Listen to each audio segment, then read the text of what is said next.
लाडकी बहीण योजनेवरून उद्धव ठाकरे यांनी राज्य सरकारला जोरदार हल्लाबोल केलाय।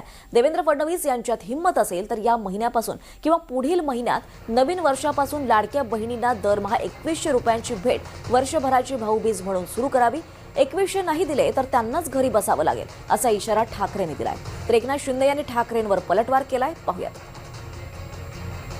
लाडक्या बहीण या योजनेचा मी उल्लेख करणारच, कारण निवडणूक लढवताना जे वचन त्यांनी जो एक थाप त्यांनी शेतकऱ्यांना मारली होती कर्जमुक्तीची, तीच माझ्या बहिणीने सुद्धा मारलेली आहे। 2100 रुपये कधी करणार 1500चे हा विषय मी काढणारच।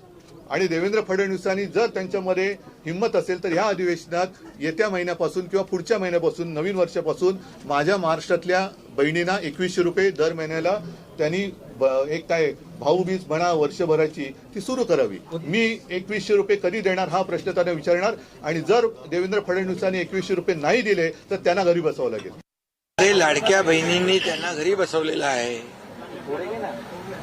विधानसभेच्या निवडणुकीमध्ये। त्यामुळे लाडक्या बहिणींना आम्ही जो लाडकी बहीण योजना जी सुरू केली ती कधीही बंद होणार नाही। आणि जे आम्ही बोललोय 2100 रुपयाचा योग्य वेळी आम्ही तोही निर्णय आमचा पूर्ण करू। 1500चा रक्कम 2100 कधी करणार हे आम्हाला जाहीर करा। उपमुख्यमंत्री शिंदे साहेब काय बोलतायत? लक्षवेधी संदर्भात लाडक्या बहिणीच्या संदर्भात नाना लाडक्या बहीण योजनेचे पैसे नाना जमा केले। त्याच्यामध्ये तुम्हाला वाटलं आता आचारसंहितेत पण पैसे बंद होतील, तर आचारसंहितेचे पण ऍडव्हान्स पैसे आम्ही टाकले। आम्ही पण बरोबर डोकं लावून काम केलं। तुम्ही 2100 रुपये बोलले, योग्य वेळी आम्ही जे बोललोय ते सगळं पूर्ण करणार नाना, कारण लाडक्या बहिणींमुळे तुम्हाला सत्य ऐका जरा।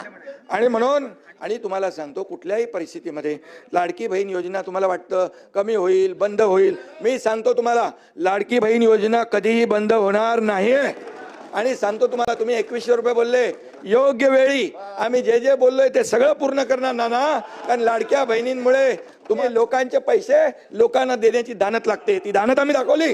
आणि म्हणून या ठिकाणी तुम्हाला सांगतो लाडकी बहीण योजना कधी बंद होणार नाही। जे आम्ही बोललोय ते पूर्ण करणार आणि करणार योग्य वेळी योग्य वेळी योग्य वेळी योग्य वेळी योग्य वेळी योग्य वेळी देणार।